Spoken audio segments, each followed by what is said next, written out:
يا أيها الذين آمنوا اتقوا الله حق تقاته ولا تموتن إلا وأنتم مسلمون يا أيها الناس اتقوا ربكم الذي خلقكم من نفس واحدة وخلق منها زوجها وبث منهما رجالا كثيرا ونساء واتقوا الله الذي تساءلون به والأرحام إن الله كان عليكم رقيبا يا أيها الذين آمنوا اتقوا الله وقولوا قولا سديدا يصلح لكم أعمالكم ويغفر لكم ذنوبكم ومن يطع الله ورسوله فقد فاز فوزا عظيما أما بعد فإن خير الحديث كتاب الله وخير الهدي هدي محمد صلى الله عليه وسلم وشر الأمور محدثاتها وكل محدثة بدعة وكل بدعة ضلالة وكل ضلالة في النار.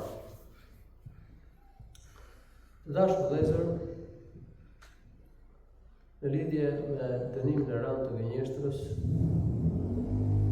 Imam an-Nawawi Allahu mëshiroft të sjell dhe një ëndër të gjatë që ka parë profeti sallallahu alaihi wasallam, ku ai ka parë dënimet e disa gjunaqtarëve në jetën e varrit. Dhe një ndër gjunaqtarët që do të ruajë dënim në jetën e varrit është edhe gënjeshtari, do të vinë të shpjegimit të ëndrës profetit sallallahu alaihi wasallam, do të përmendet çfarë dënimi do të ketë gjunaqari gjatë periudhës së varrit. Këtë hadith, në të cilin përmendet kjo ëndër e gjatë e profetit sallallahu alaihi wasallam, e ka transmetuar Samura ibn Jundub, që është një nga shokët e nderuar të profetit tonë sallallahu alaihi wasallam. Samura ibn Jundub el-Fizari i përkiste një vendi, një fisi tjetër, jo më Medinja, i vdiqi ati dhe e la të vogël. Është rritur jetim, dhe nëna e tij e ka marrë dhe kanë bërë hijret në Medinë. Janë vendosur në Medinë. Aty në Medinë ajo është martuar me njërin nga ansarët. Dhe Samura ibn Jundub radhiyallahu anhu është rritur në kujdesin e këtij ansari. Përmendet se profeti sallallahu alaihi wasallam e ka lejuar Samuran të merrte pjesë në luftën e Uhudit, edhe pse Samura ishte i vogël. Pra ka marrë pjesë në betejë me profetin sallallahu alaihi wasallam. Më pas, Samura ka banuar në Basra. Basra, një qytet që e ndërtuar muslimanët në Irak. Dietarët e Basras kanë thënë fjalë të mira për Samurën radhiyallahu anhu. Ata e kanë lavdruar Hasan al-Basri, Ibn Sirini dhe të tjerë dietarë të tabiinëve, të cilët kanë fituar dituri prej tij në Basra. Samura radhiyallahu anhu ka ndruar jetë në vitin 59 të Hijretit dhe është varrosur në Basra. Ai ka transmetuar rreth 100 hadithe nga profeti sallallahu alaihi wasallam. Pra Samura radhiyallahu anhu tregon kana Rasulullah sallallahu alaihi wasallam mimma yukthiru an yaqula hal ra'a ahadun minkum ru'ya. Shpesh herë profeti sallallahu alaihi wasallam pyeste: a ka parë ndonjëri prej jush ëndër?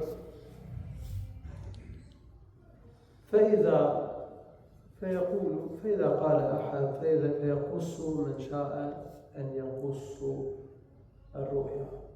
Dhe kush kishte dëshirë, tregonte ëndrën që kishte parë. Pra, shpesh herë profeti sallallahu alaihi wasallam i pyeste shokët, ti kuptohet në xhami, a ka parë ndonjëri ëndër? Nëse dikush do kishte parë ëndër, do e kishte treguar profetit sallallahu alaihi wasallam.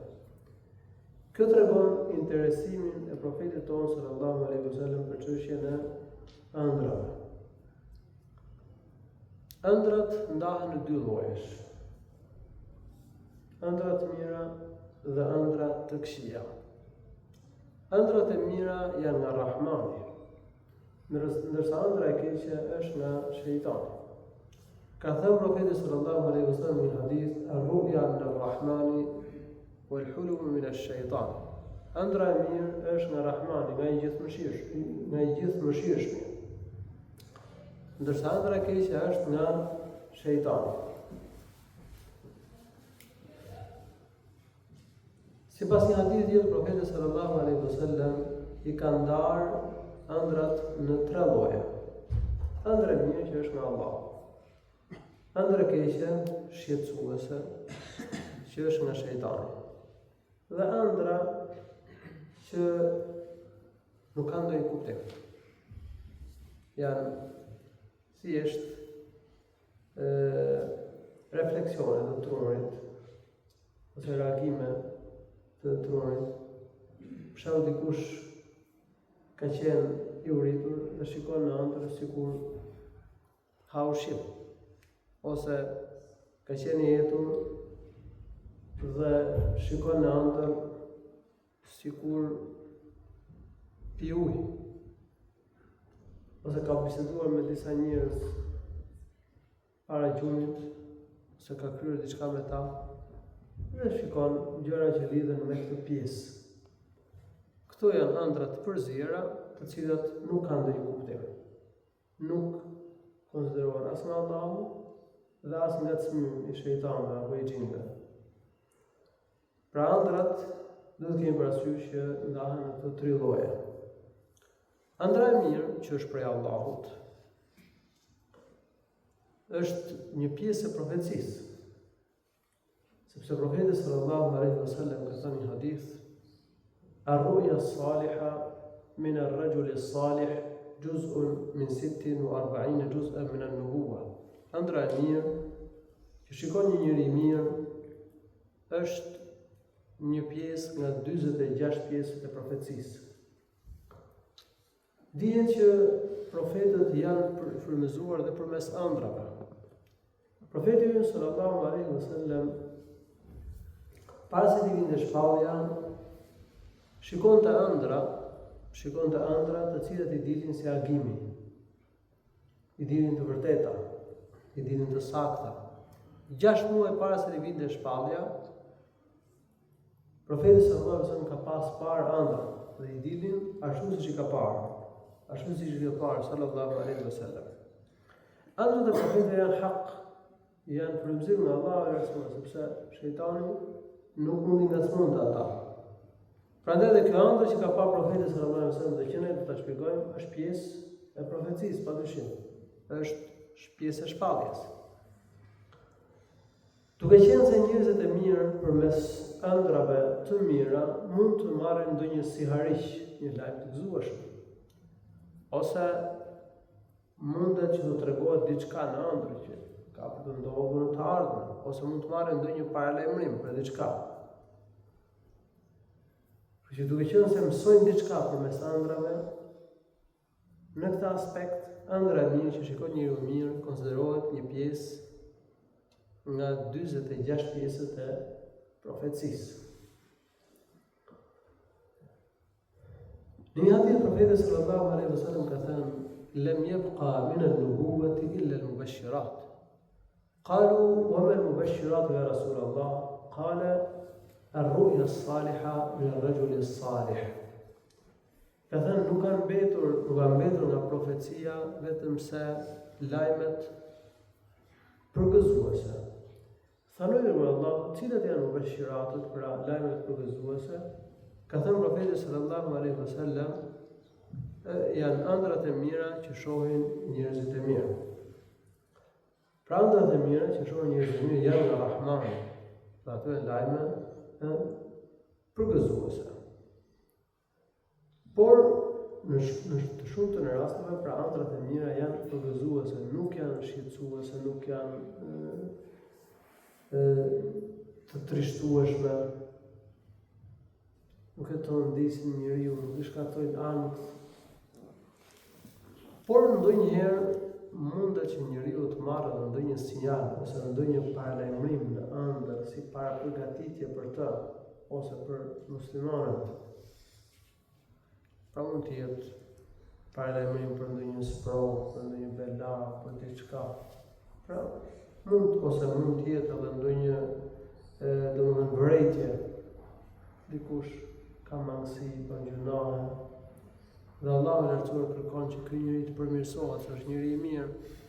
Prandaj përmes një ëndre, Allahu subhanahu wa taala ja bën një vërejtje që ky të korrigjoj veten, por mësoj gjendjen, t'i ruhet të gjunaheve, të kryej detyrat, t'i përmbahet rrugës së drejtë, do Allah dikën me forcuar në rrugën e drejtë. E përmenda pak më përpara që ëndra e mirë është një pjesë e profecisë, pra një nga 46 pjesët e profecisë. Mirë, por kjo nuk do të thotë që ta trajtojmë ëndrën si shpallje dhe të nxjerrim rregullat e fesë nga ëndrat. Ëndrat që shohin qoftë dhe njerëzit e mirë nuk janë burim për çështjet e fesë. Nuk dalin nga ëndrat çështjet e besimit, as çështjet e fikut, normat, nuk i marrim nga rregullat, nuk i marrim nga ëndrat. Sepse feja është kompletuar, është përsosur me vdekjen e profetit sallallahu alaihi wasallam. El-yawma akmaltu lakum dinakum, ka thënë Allahu Rasul, sot përsosa për ju fen tuaj. Për që çdo çështje fetare dhe nga Kurani dhe Suneti. Burimi ka nga Kurani dhe Suneti.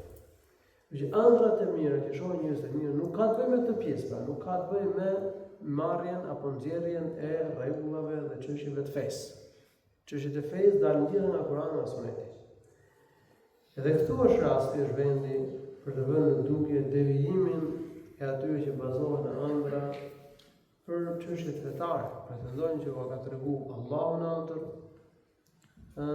se si qëndron të çështje e fesë.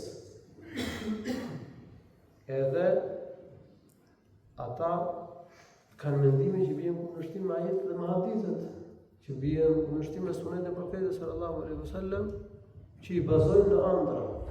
Këto dhe ëndrash e para një ata gënjej. Por edhe nëse kanë parë ëndra, këto ëndra janë nga shejtani. Nuk ka mundësi që tjetë nga Rahmani, nga Allahu i lartësuar, një ëndra që bie ndesh me Kur'anin dhe me sunetin e profetit sallallahu alaihi wasallam.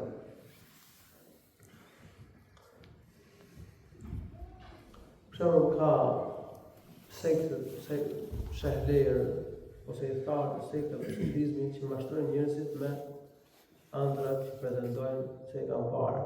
Ata kanë dhe gjëra tjera pretendojnë dhe zbulesa. Për shembull që kanë parë profetin në ëndër dhe profeti ka thënë kështu dhe kështu. Do thonë që ne nuk kemi nevojë për senetin. Ju referoheni haditheve me senet, ne s'kemi nevojë, ne kemi senetin me njëherë me profetin. Ne shohim profetin thonë ata në ëndër dhe na tregon profeti si qëndrojnë çështjet. Ose thonë ne kemi pa Zotin në ëndër, ne na flet Zoti në ëndër. Këto janë pretendimet e shehlerëve të sekteve të sufizmit, Allahu e shpëtoi. Kanë mashtruar shumë njerëz me pretendime të tilla, ndërkohë që ëndrat nuk kanë bëjmë me këtë pjesë. Ka ndodhur që shokët e profetit kanë pas mosmarrëveshje në ca çështje. Por ata kur nuk kanë pretenduar që të gjejnë të vërtetën lidhur me një çështje nga ëndrat. Megjithëse ata janë brezi më i mirë i ummetit. Abu Bekri, Omeri, Uthmani dhe Ali s'kan pretenduar diçka të tillë. Kjo padyshim nuk është në Kur'anin, se Allahu përcjell fen, se thamë shahidi Kur'an që përmend pa më parë, është kundërshtim me hadithin e profetit sallallahu alaihi wasallam, është kundërshtim me rrugën e muslimanëve të parë. Këto çështje janë fort qarta, mirë po ka njerëz që janë mashtruar, domethënë sektat e sufizmit janë të hapura, ka njerëz që janë mashtruar me gjëra të tilla dhe prandaj duhet që besimtarit të ruhet. Nëse njeriu shikon një ëndër të mirë, tua tregoj vetëm njerëzve që e di se ja duan të mirë, e shtokujt. Kështu e këshilluar profeti sallallahu alaihi wasallam. Një njeriu që ja do të mirë, një njeriu që bën interpretim të mirë. Sa ëndrat realizohen ashtu siç interpretohen, nëse interpretimi përputhet me kuptimin real që ka ëndra ke Allahu subhanahu wa taala. Sepse profeti ka thënë një hadith që ëndra është e varur për këmbën e një zogu. Dhe kur interpretohet ajo realizohet. Se interpretohet. Ndaj për ëndrën e mirë të përpiqesh të gjesh njëri që ta do të mirën dhe bën interpretim të mirë, jo interpretim frikësues, jo interpretim domethënë parë aspektin më të rëndë, më të errët. Ndërsa ëndrat e këqija nuk e dërgojmë askujt. Kështu e këshilluar profeti sallallahu alaihi wasallam. Nëse njëri shikon një ëndër të keqe, një ëndër të lështuese, nuk se dërgoj askujt, sepse ajo është prej shejtanit. Profeti ka këshilluar mos me dërguar askujt, me lutë Allah për arsye që të ruaj nga shejtani dhe nga sherrri asaj që ke parë, duke thënë a'udhu billahi minash shaitani wa min sharri ma ra'ayt. Gjithashtu të frysh lehtë nga e majta 3 herë. Nëse bën 3 herë të a'udhu billahi minash shaitani wa min sharri ma ra'ayt, të fryn lehtë nga e majta, edhe më mirë, po një herë mjafton. Se bën 3 herë është akoma më mirë. Profeti ka këshilluar gjithashtu që të ndryshosh anën nga po flen, nëse po flen për shembull në anën e majtë, kthesh në anën e djathtë, e nëse je duke mbetur në krahun e djathtë, kthesh në krahun i majtë. Nëse çohesh me rapet dhe i fal 2 rekate namaz, është edhe më mirë. Pra ëndrrën e keqe mos e trego askujt, sepse ajo është nga shejtani. Një burr kishte parë në ëndër se ishte kputur koka, por rrugëllisë dhe shkonte mas kokës të tij. Dhe tregon profeti sallallahu alaihi wasallam, profeti sallallahu alaihi wasallam mos tregoha lojën që shejtani e ka bën me ty në ëndër. Profeti sallallahu alaihi wasallam ka treguar në hadith se kur të afrohet kiameti, lem teket ru'ya al-mu'mini takdhib. Kur të afrohet kiameti, ëndrat e besimtarëve thuaj se nuk do të dalin pasakta. Pra njerëzit kur afrohet kiameti për shkak se do jenë ngjarje shumë të mëdha, shumë të rënda, do dalin ëndrat pothuajse të sakta. Ashtu si e shohim, ashtu kanë të dalë. Kjo është frymëzim nga Allahu për ta. Është edhe paralajmërim, siç e përmendëm për sprovat, për ndryshimet e mëdha, katastrofat, se shenjat e mëdha të kiametit apo kiametit shoqërohet me ndryshime të mëdha, me gjendje të jashtëzakonshme. Ndaj Allahu i lartësuar i forcon besimtarët me ëndrat e mira që u mundson atyre të shohin. Njerëzit që shohin ëndra më të sakta, ata që u dalin ëndrat më të sakta, janë ata që janë më të çiltër. Asdaqukum ru'ya, asdaqukum haditha. Në profeti sallallahu alaihi wasallam, njerëzit që shohin ëndrat më të sakta, më të pastra, janë ata që janë më të sinqertë, më të çiltër. Flasin vetëm drejt, thonë vetëm të vërtetën. Prandaj duhet që të kryejmë mirë detyrat e fesë, të ruajmë nga gjunahet, të ruajmë gojën, të themi vetëm të vërtetën, të jemi të sinqertë, të jemi të çiltër. Se në këtë mënyrë njeriu do të jetë i pastër në shpirt. Dhe njeriu i tillë është më i denjë që Allahu subhanahu wa taala ta frymëzoj në ëndër.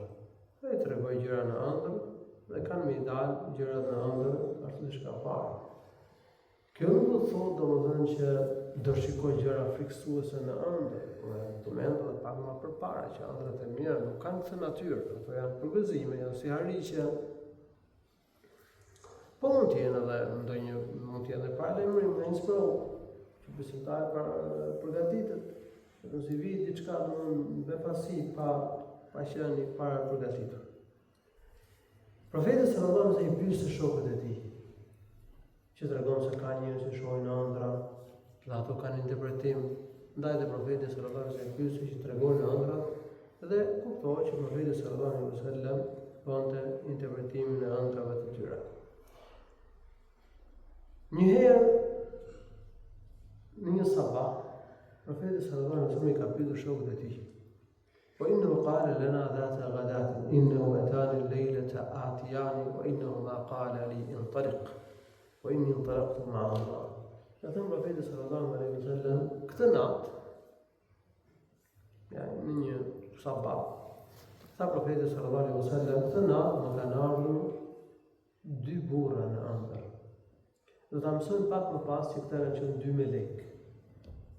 Njëri meleku Mekail dhe tjetri meleku Gjibril. Këta dy profetë, këta dy ëngjëj, dy melek, janë shfaqur profetit sallallahu alaihi wasallam në ëndër në formë burrash. Wa innahuma qala li intaliq. Dhe ata më thanë, nisu shko. Wa inni intalaqtu ma'ahuma. Dhe thonë më vazhdua rrugën me ta. Ëndrat e profetëve janë të vërteta, janë hak. Kështu që ëndra që ka pra profeti është hak për pjesë e shpalljes. Aq më tepër që theksohet të ëndër që i kanë ardhur dy melek.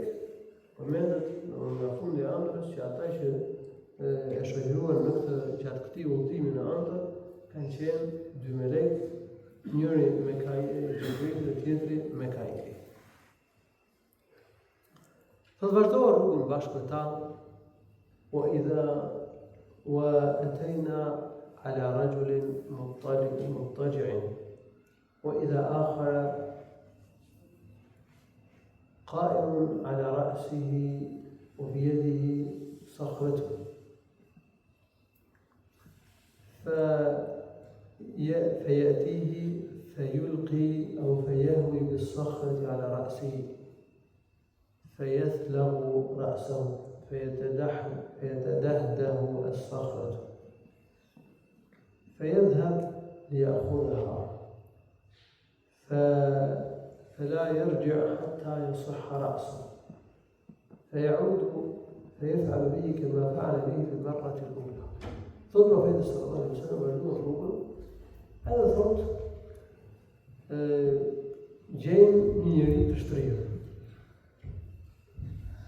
Prandaj i thot, ishte një burr tjetër që kishte një shkëmbë, një burr të madh, një shkëmbë kishte në dorë.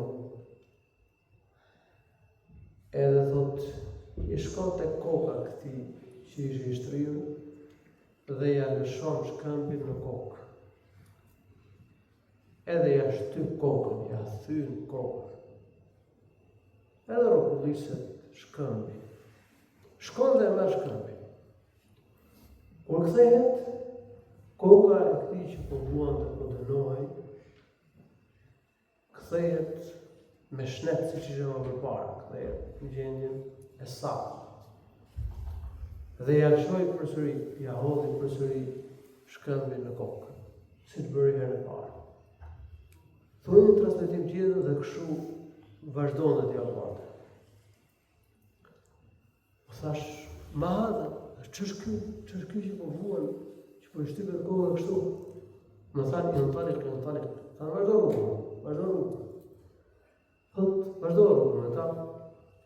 Qala, فأتينا على رجل مستلق لقفاه.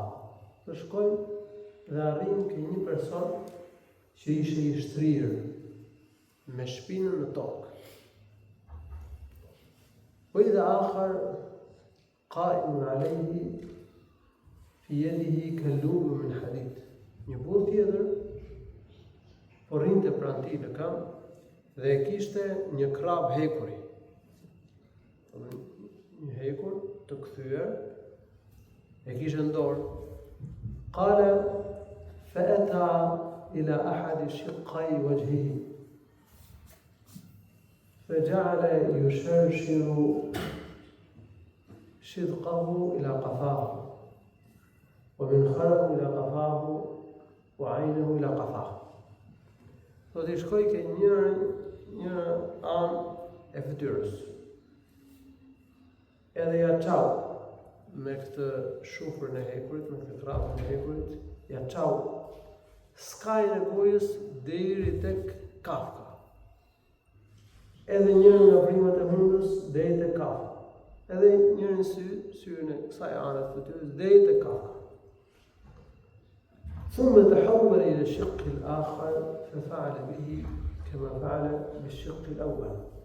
Pastaj thot, ju kthye anës së tjetër të fytyrës së këtij që pa dënonte. Edhe ja çau skajin e gojës, vrimin e hundës, edhe syrin deri te kafka. حتى إذا بلغ صح شقه الأول فعل به كما فعل في المرة الأولى. بس ما يكون سكاين الدوت مع الدوت الفدرس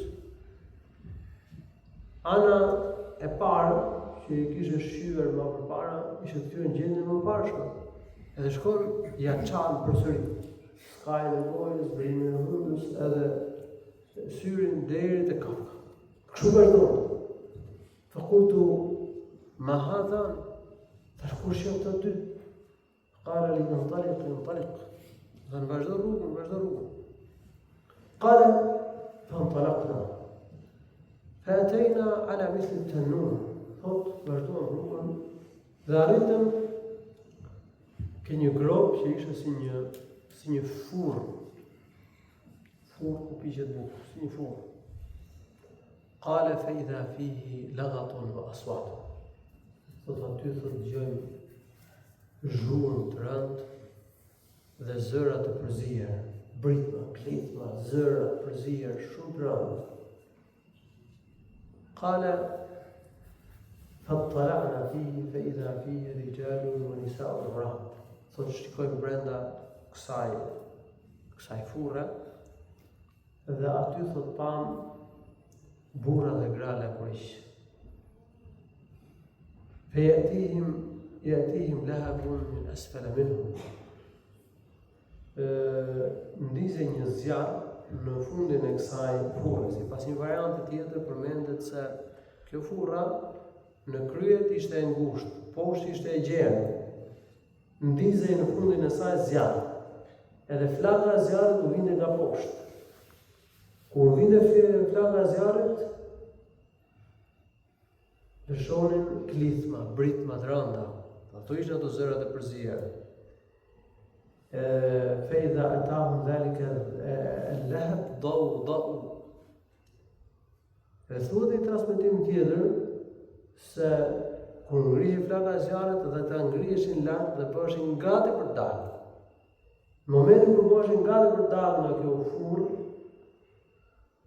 shuhej flaka edhe binin poshtë. Dhe lëshonin britma, vazhdonin kështu domethënë dënimin e rëndë, të vuanin këtë dënim të rëndë. Këta burra dhe këta gra ishin lakurish. Fakultu men haula, tash kush janë këta? Më thanë dy shoqëruesit janë talik. Më thanë vazhdo. Po vazhdojmë rrugën. Qala fa'atayna ala nahrin ahmar mithl ad-dam. Po arritëm ke një lum që ishte i kuq, si gjallë.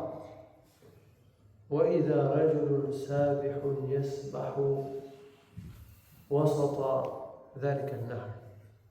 Thot shikojmë një burr që ndodonte në mesin e këtij lumi.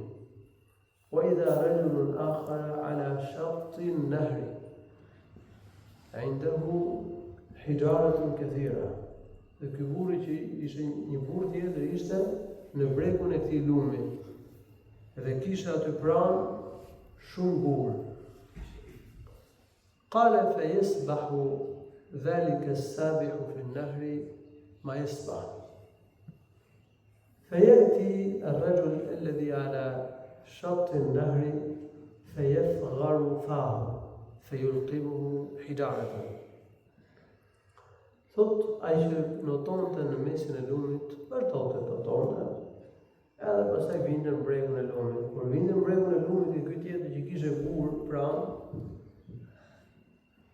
ky që ndodhej në bregun e lumit, ja hapte gojën atij që notonte. Dhe do të dalë nga lumi, ky ja hapte gojën, edhe ja fuste një gur në gojë, edhe e zhyste në lum përsëri. Edhe vazhdonte ky, shkonte në lum, deri në mes lumit, kthehej përsëri, sa herë që kthehej, kullama raja ilayhi fagharafahu fa'alqabahu hijaratan. Sa herë që kthehej dhe doshte me dalë, ky tjetri që ishte në bregun e lumit, ja hapte gojën, ja fuste një gur në gojë, edhe zhytej përsëri në lum. Kuntu ma hadha, ç'është ky që vuan kështu? Më thanë janë انطلق. Vazhdo rrugën. قال فانطلقنا فأتينا على رجل كريه المرأة. Vazhduam rrugën edhe arritëm ke një burr që kishte pamje shumë të urryer, shumë të shëmtuar.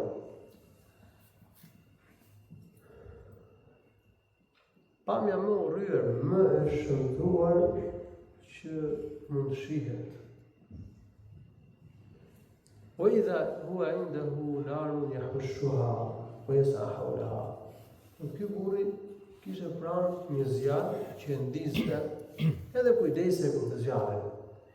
Do ta mësoj pak më pas që ky është përgjegjësi i rojeve, domethënë ky burri simbolizonte në këtë ëndër kryesorin e rojeve të zjarrit të xhehenemit. Melekun që është kryesori i rojeve të zjarrit të xhehenemit, që kujdeset për zjarrin e xhehenemit dhe për dënimin e banorëve të zjarrit në zjarrin e xhehenemit. Thash, kush është ky? Do të thënë, vazhdo rrugën.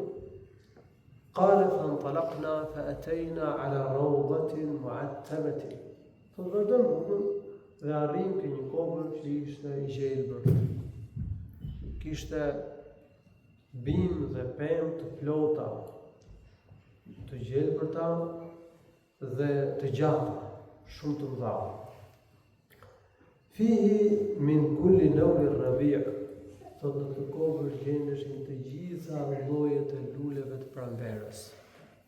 Një kopër i mrekullueshëm, shumë i bukur, i gjelbërt, me pemë të ndryshme, që kishin gjelbërim, ishin pemë të mëdha dhe të plota. Kishte lloj lulesh në të kopër. قال وإذا بين ظهري الروضة رجل طويل لا أكاد أرى رأسه طولا في السماء.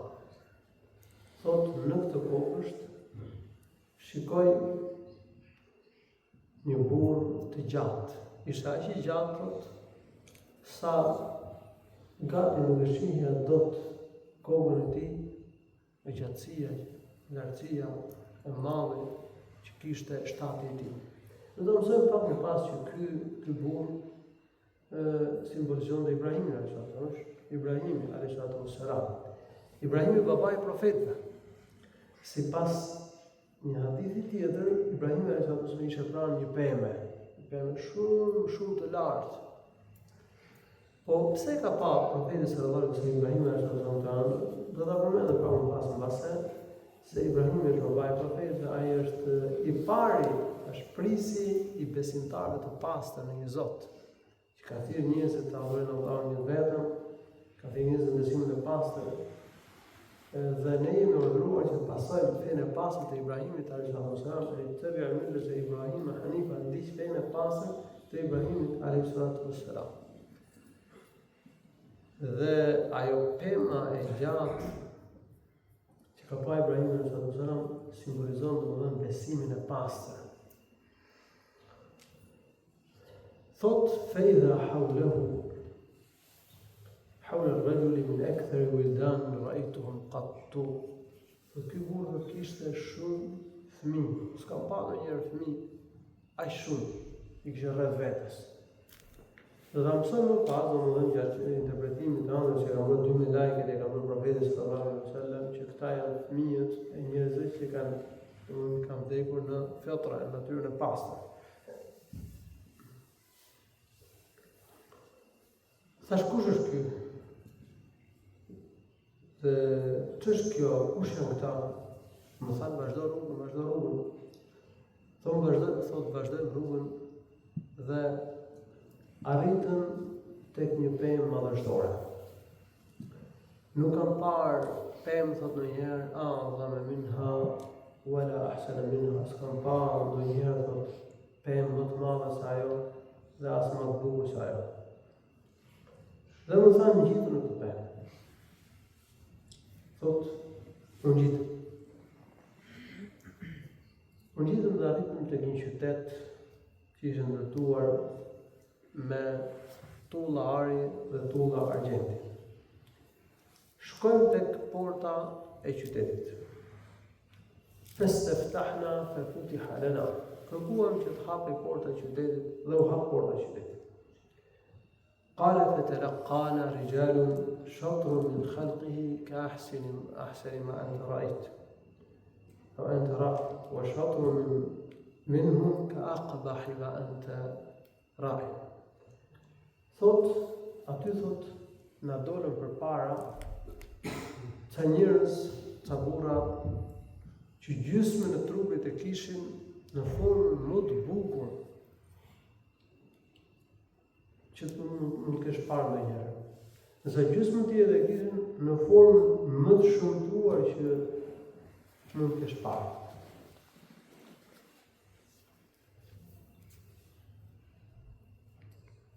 Këta dy burrat që më shoqëronin, domethënë dy melekët, u thanë këtyre që gjysmën e trupit e kishin të bukur, gjysmën e trupit e kishin të shëmtuar. U thanë: "Idhhabu faqa'u fi dhalika an-nahr." Ta shkoni dhe hidhuni në atë lumë.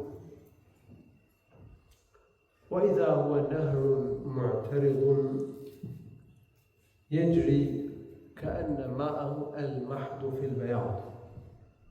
Sot ishte një lumë që rrithte dhe e kishte, domethënë, e kishte ujin të bardhë si qushti.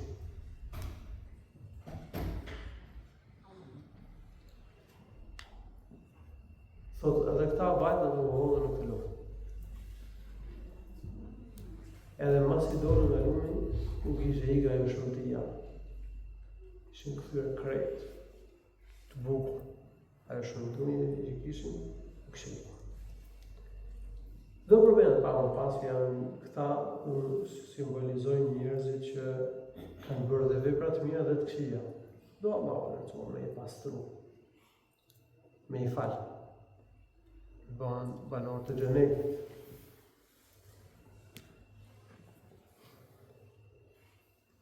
Dhe më thanë mu për atë qytetin që ishte ndërtuar me tulla are dhe tulla argjendi. Hadhihi jannatu adnin. Më thanë që ky është Xheneti Aden. Xheneti Aden, Aden në gjuhën arabe do të thotë domethënë qëndrimi i përhershëm. Ta është xheneti ku besimtarët do të qëndrojnë aty përgjithmonë. Do të kenë mirësi, kënaqësi dhe begati përjetësisht. Dhe më thanë wa hadha manziluk. Dhe ky është vendi jot. Ky është shtëpia jote në xhenet. Fesema basari su'udan, thot ngritë shqikimin lart. Fa idha qasrun mithlu ar-rababati al-bayda. Thot shikoj, thot një pallat si reja e bardhë. Dhe thash barakallahu fikuma, fadharani fadkhula. Thash Allahu bekoft të dyve me mirësi. Lërmëni që të hyj në pallatin tim. Më thanë jo, tani jo. Ma në të dakhil, por ti ke për të hyrë në to. Sipas transmetimit tjetër që e ka sjellë Buhariu në Sahihun e tij, se këta ëndër e ka sjellë Buhariu në Sahihun e tij. Profeti sallallahu alaihi wasallam ka thënë që më lini të hyj në pallatin tim, në xhenet. I thanë, ty të kam mbetur akoma jetë. Po ta kishe plotësuar afatin e jetës, kishe me shkuar dhe me hyrë tek pallati jot në xhenet. U thash, thot, kam parë shumë gjëra këtë natë. Kam parë gjëra çuditshme. Çfarë do gjëra që kam parë? Sipas verandës tjetër u ka thënë profeti atyre, tawaf tumani lejlata. Këtë natë më keni shëtitur. Tani më tregoni çfarë do gjëra që kam parë. Në transmetimin tjetër është përmendur se profeti ka thënë që më nxorën në një tokë të shenjtë. Shpjeguesit e hadithit kanë thënë që ka qenë toka e Shamit, ku e kanë çuar po nëndër tokë. Se toka e Shamit është tokë e pastër, e bekuar dhe e shenjtë. Palestina dhe vendet rreth saj. Pra sipas citateve, sipas Kuranit dhe haditheve të profetit sallallahu alaihi wasallam, toka e Shamit, ku është dhe Palestina dhe Beitul Maqdis, është tokë e bekuar, është tokë e shenjtë. Më thanë, ne do të tregojmë tani, do të njoftojmë, që ke parë, do e po një interpretimin e ëndrrës profetit sallallahu alaihi wasallam. Sa i përket atij burrit që i thyhej koka, që i dërmohej koka me atë shkëmbin, فالرجل يأخذ القرآن فيرفضه وينام عن الصلاة المكتوبة. Është njëri që ka marrë Kur'anin, domethënë Allahu e ka mësuar Kur'anin, sipas një transmetimi tjetër, rajulun allamahu Allahu al-Qur'an, është një burr që Allahu e ka mësuar Kur'anin, domethënë ka mësuar Kur'anin përmendesh. Ka mësuar një pjesë të Kur'anit ose ka mësuar gjithë Kur'anin përmendesh. Fayarfuduhu, por ky refuzon Kur'anin. Fayanam an as-salati al-maktuba. Dhe ky flej gjumë dhe nuk e fal namazin farz. Për shembull, flej gjumë kohën e yacis dhe nuk e fal namazin e yacis. Ose flej gjumë dhe nuk çohet me fal namazin e sabahut. Pra refuzimi nënkupton refuzimin e praktikimit të Kuranit. Sipas transmetimit tjetër ka thënë: "Fa huwa ar-rajulu 'allamahu Allahu al-Qur'ana fa yanamu anhu bil-layl wa la ya'malu bihi bin-nahar." Dhe flej gjumë natë dhe s'fal namazin farz. Dhe gjatë ditës nuk punon me Kur'anin. Kështu që kush ka mësuar Kur'anin, kush ka marrë dijen e Kur'anit dhe nuk punon me të, ka një dënim shumë të rëndë. Ky do të jetë dënimi në jetën e parë për atë që ka marrë dije feje, ka marrë dijen e Kur'anit dhe s'punon me ta. Ka njerëz që kanë mësuar Kur'anin, subhanallahu, dhe nuk falin namazin. Imagjinoni çfarë dënimi të rëndë do të kenë këta.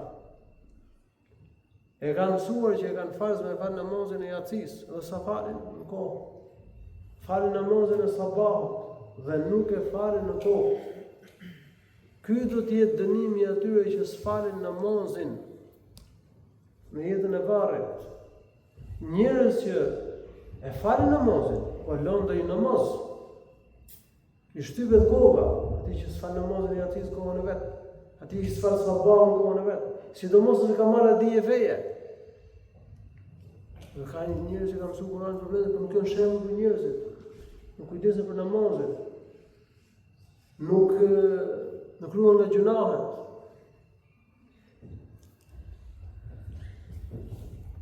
Sa i përket atij burrit që i shqyhej ska i gojës, çaj vrima e hundës dhe syri deri tek kafka, nga njëra anë, ose nga ana tjetër, pastaj vazhdonte kështu domethënë, sa herë që mbaronte punë me një anë, kthehej anës tjetër, kur mbaronte punë me anën tjetër, ana e mëparshme ishte kthyer në gjendjen e saktë mëparshme, edhe ja shynte përsëri, kështu vazhdonte. I thanë, është një njeri që bën një gënjeshtër, bën një shpifje, fe yakdhibul kadhbata tablughul afaq. Është njeri që del nga shtëpia herët, sa jo një shpifje, e lëshon një gënjeshtër, edhe përhapet ke njerëzit. Ky do të jetë dënimi i tij. Dënimi i gënjeshtarit është shumë i rëndë. Ky ka më qenë dënimi i tij në jetën e varrit. Po nga e mësuam ne që ky është dënimi në jetën e varrit atij që ka mësuar Kur'an dhe s'punon me ta. Pak më parë që përmendëm. Edhe këtij që i shqyhet ska i gojës, vrima e hundës, edhe syri deri tek kafka, tek qafa. Nga e mësuam ne që ky është dënimi i varrit. Sepse sipas një varianti tjetër ke Buhari, profeti sallallahu alaihi wasallam ka thënë se ata i thanë dy melekët që po e interpretonin në ëndër, i thanë kështu veprohet me të derisa të bëhet kiameti. Ky është dënim në varr. Dhe ky hadith është një nga argumentet e shumta të dënimit në varr. Dhe ky hadith specifikon dënimin që do të kenë gjunaqtarët në jetën e varrit. Flitet për muslimanë që kanë bërë gjuna të mëdha dhe do të kenë të dënim kaq të rënd në jetën e varrit. Ka dhe shafire që vuajnë dënim në varr, por këtu flitet për muslimanë se ka mësuar Kur'an thotë, por nuk punon me ta.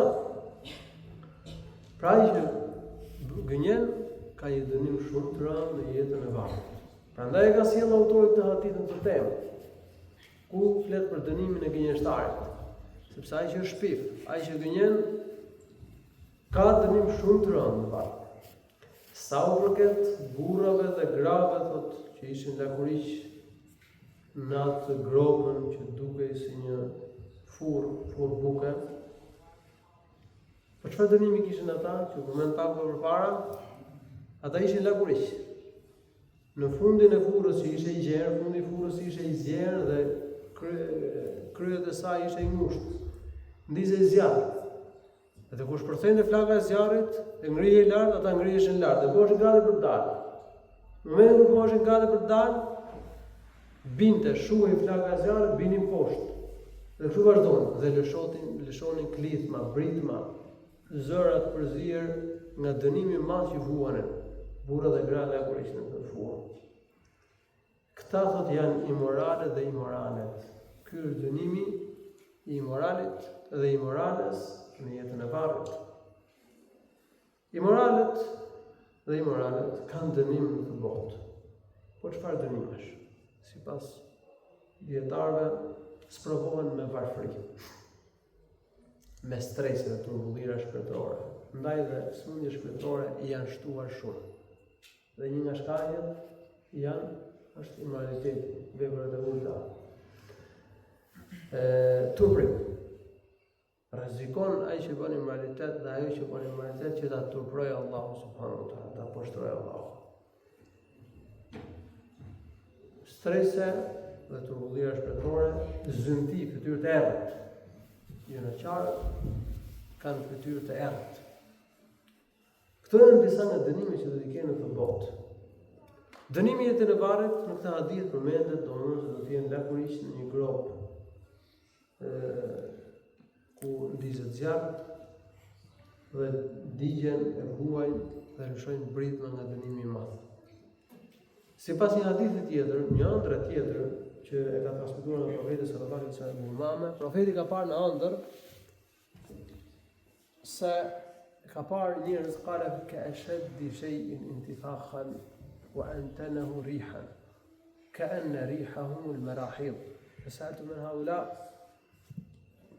faqala li az-zanuna waz-zawani.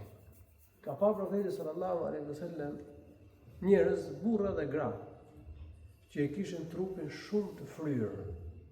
S'kam parë njerëz trup aq të fryrë. Dhe që kishin një erë shumë të keqe, si era e fekaleve. Dhe pyeta, kush janë këta? U tha, këta janë imoralet dhe imoralet. Imoralet dhe imoralet. Është dënimi i tyre në jetën e varrit. Por ky është një dënim tjetër. Sa i përket atij që ishte në mesin e lumit kuq, si gjaku, dhe që notonte në ta, ai është ngrënë si kamatës. Ky është dënimi i tij.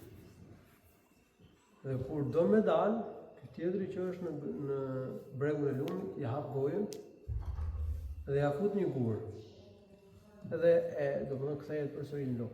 Zhytet, noton të kthehet përsëri, ja hap gojën, ja fut një gur, e kthen. Kështu vazhdon derisa të bëhet kiameti. Pra ky ka ngrënë kamatën dhe prandaj ky do të jetë dënimi i tij në jetën e varrit. Allahu na ruaj. Sa i përket atij thot, atij burrit që kishte fytyrë të shëmtuar, thot ai është Malik Khazinu Jahannam. Është Meleku Malik, që është roja i zjarrit të xhenemit, është kujdestari i zjarrit të xhenemit. Allahu i Lartësuar ka ngarkuar me lajke për dënimin e banorëve të zjarrit të xhenemit, që kujdesen për xhenemin. 19 prej tyre janë kryesorët. Çka thënë Allahu i Lartësuar në Kur'an, Aleha 19 janë caktuar 19 me lajke që kujdesen për zjarrin e xhenemit, që janë përgjegjës për dënimin e banorëve të zjarrit të xhenemit. Kryesori të gjithëve e ka emrin Malik, Emrin e tij ka përmendur dhe Allahu në Kur'an, ku thotë në surën Az-Zukhruf: "Wa nadaw ya maliku liyaqdi alayna rabbuk." Ata për banorët e zjarrit thrasin: "O Malik, let na jap fund jetës, Zoti yt. Na marr jetën, duam të vdesim. Se vuajnë dënim të rëndë në zjarrin e xhehenemit." Që ai që ka pa profetin në ëndër duke bën hismet zjarrit, po ndizë zjarrin, edhe po kujdeset për zjarrin, ai është Malik, kryesori i rojeve të zjarrit të xhehenemit. Sa i përket atij burrit gjallë që e pe në kopshtin e gjelbërt, ai është Ibrahimi alayhis salam. Ibrahimi alayhis salam është babai i profetëve. Ai është prisi i besimtarëve të pastër, Imamul Hunefa. Ne na ka urdhëruar Allahu lartësuar në Kur'an që të ndjekim fenë e pastër, besimin e pastër të Ibrahimit alayhis salam. Thumma uhayna ilayka an ittabi' millata Ibrahima hanifa. Edhe profeti ka parë të ëndër Ibrahimin alayhis salam me një shtat shumë të lartë. Thot, ai sa gati nuk e shikoja do të kokën nga lartësia e madhe që kishte shtati i tij. Ibrahimi alayhis salam, pra siç e thash, profeti pse ka parë të ëndër, sepse ai është babai i profetëve dhe ai është prisi i besimtarëve të pastër. Ndërsa fëmijët që ishin rreth Ibrahimit alayhis salam, profeti ka thënë, domethënë që nuk kam parë fëmijë aq shumë ndonjëherë. Dhe çfarë i thanë dy melekët që e shoqëronin? I thanë janë çdo foshnjë që ka vdekur në fitra, ka vdekur në natyrë të pastër. Disa nga muslimanët që thuhet në hadithin e Profetit sallallahu alaihi wasallam: "Wa auladul mushrikin faqala Rasulullah wa auladul mushrikin." Thanë me Allahut, edhe fëmijët e mushrikëve, idhujtarëve, ishin aty rreth Ibrahimit alayhis salam, tha edhe fëmijët e idhujtarëve. Kur do të jetë përfundimi i fëmijëve në ditën e gjykimit? Sepse ata që vdesin pa hyrë mosh, vdesin në fitra. Mirë po, ka fëmijë që vdesin masi kanë devijuar, edhe pse nuk kanë hyrë mosh mjekurie. Pasi prindrit e bëjnë krishterë ose e bëjnë qifut. Shka thënë profeti sallallahu alaihi wasallam në hadith: "Kullu mawludin yuladu ala al-fitra, fa abawahu yuhawwidanihi aw yunassiranihi aw yumajjisanihi." Çdo fëmijë lind në fitra, në natyrë të pastër, në Islam, si besimtar në një Zot dhe adhurues i Allahut një i vetë. Por prindrit pastaj mund ta bëjnë qifut, ose krishterë, ose mexhusi, adhurues të zjarrit. Ka fëmijë që dalin nga natyra e pastër islame. Profeti ka thënë, domethënë janë ata fëmijë që kanë vdekur në natyrë të pastër. I thanë po edhe fëmijët e idhujtarëve, ka thënë edhe fëmijët e idhujtarëve. Po çfarë do ndodhë me fëmijët e idhujtarëve në ditën e gjykimit? Përgjigja: sa përket fëmijëve të muslimanëve, ata do të jenë në xhenet bashkë me prindërit e tyre. Sa përket fëmijëve të kafirëve të idhujtarëve, pra, ata që kush konsiderohet fëmijë, ai ka vdekur pa hyrë në moshë mjekurie. Këta do t'i vënë provë Allahu lartësuar në ditën e gjykimit. Sipas një hadithi tjetër, të cilin ka transmetuar Al-Aswad ibn Sari' dhe ka sjell Imam Ahmedi në Musnedin e tij. Do t'i vejë Allahu lartësuar në provë në ditën e gjykimit. Do aq një profet dhe do të marrë besën që do t'i bindet. Kush do i bindet këtij profeti, ai do shkojë në xhenet. Kush nuk i bindet, ka për shkuar në zjarrin e xhehenemit. Pra pjesërisht ka për pas provë dhe në ditën e gjykimit. Ne jemi provë në këtë botë. Do ketë njerëz që do vinë në provë në ditën e gjykimit. Prova do të jetë shumë e fortë, sepse dhe gjërat që shohin ata në ditën e gjykimit janë akoma më të qarta. Kush i bindet këtij të dërguari, do shkojë në xhenet për tyre. Kush nuk i bindet, nuk shkon në xhenet, po hyn në zjarrin e xhehenemit. Kështu që Allahu subhanahu wa taala nuk dënon askënd pa e merituar dënimin, pa i çuar argumentin. Sa u përket atyre që e kishin gjysmën e trupit të bukur dhe gjysmën e trupit e kishin shëmtuar, fa innahum qawmun khalatu amalan salihan wa akhara sayyi'a tajawaza Allahu anhum. Do ata janë njerëz që kanë përzir vepra të mira me vepra të këqija. Kanë përzir edhe vepra të mira edhe vepra të këqija. Allahu e fali. Dhe Allahu i falte. Edhe çonte të hynin në xhenet. Prandaj dy melekët do thanë atyre, hidhuni në atë lumin që e kishte ujin të bardhë si qumshti.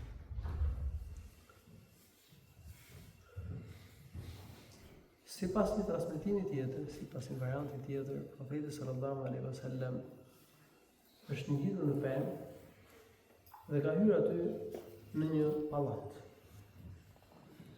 Aty ka parë burra, gra, pleq dhe fëmijë. Pastaj është ngjitur në një pallat tjetër akoma më të bukur, dhe aty ka parë burra, djemë të ri dhe burra ose pleq. Dhe gjithashtu përmendet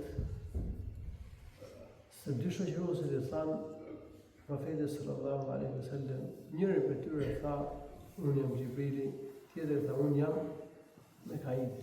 Mos ja interpretuan në ëndër, njëri prej tyre tha, unë jam Gjibrili, tjetri tha, unë jam Mikaili. Gjibrili alayhis salam është kreu i melekëve, është ai që Allahu i lartësuar e ka ngarkuar për të çuar shpallin e profetëve. Ishte i ngarkuar me këtë detyrë. Ndërsa Mikaili është meleku i ngarkuar me rreshtin e shiut. Pra shohim që të dy këta dy melek janë ngarkuar me jetën. Shiu është jetë për tokën, pasi gjitha format e jetës dhe gjallërisë në tokë kanë dhe gjelbërimin dhe kanë burimin nga rreshti e shiut. Pa shi s'ka jetë. Se gjitha burimet ujore në tokë furnizohen nga rreshti e shiut. Gjelbërimi është nga rreshti e shiut, pemët. Kështu që meleku Mikail është ngarkuar me jetën në këtë aspekt, me rreshtin e shiut. Meleku Gjibril është ngarkuar me shpalljen e cila sjell jetën shpirtërore. Asaj përket asaj shtëpisë parë të QP, ajo është shtëpia e besimtarëve në përgjithësi. Asaj përket asaj shtëpisë dytë që pa profeti ku mund gjithë në pemë, thotë ajo është shtëpia e dëshmorëve. Dëshmorët kanë një grad më të lartë se sa besimtarët, se sa vendi që do të kenë besimtarët në xhenet. Këtë hadith pra, këtë ëndër që ka parë profeti sallallahu alaihi wasallam e ka sjell Buhariu në Sahihun e tij. Autori, siç e përmendëm edhe pak më parë, e ka sjell këtë hadith ku përmendet kjo ëndër e gjatë e profetit sallallahu alaihi wasallam, për shkak se këtu përmendet dënimi që do të ketë në jetën e varrit ai që gënjen. Hadithi tregon pozitën e lartë që do të kenë dëshmorët tek Allahu i lartësuar, tregon pozitën e lartë profetit sallallahu alaihi wasallam në xhenet. Vendi më të lartë në xhenet do ta ketë profeti sallallahu alaihi wasallam, sigurisë sillet në një hadith, sigurisë sillet në një hadith të saktë se profeti sallallahu alaihi wasallam ka përmendur pozitën më të lartë në xhenet, që nuk i takon vetëm një robi për robët e Allahut, dhe ka thënë profeti sallallahu alaihi wasallam, shpresoj që unë të jem ai. Ndaj kush i lutet Allahu subhanahu wa taala që mua të më jap pozitën e lartë në xhenet el wasila, ai do të arrijë ndërmjetësimin tim në ditën e gjykimit. Elus Allahu subhanahu wa taala i të bëjë të dobishme të që shpjegova, elus Allahu na ruaj nga punët e këqija, na mësoj të ruajmë nga gjunahet, na ruaj nga dënimi i varrit, na ruaj nga dënimi në ditën e gjykimit dhe në zjarrin e xhenemit. Allahu shpëlef të mira, alhamdulillahi rabbil alamin, sallallahu alaihi wasallam ala nabiyyina Muhammad wa ala alihi wa sahbihi.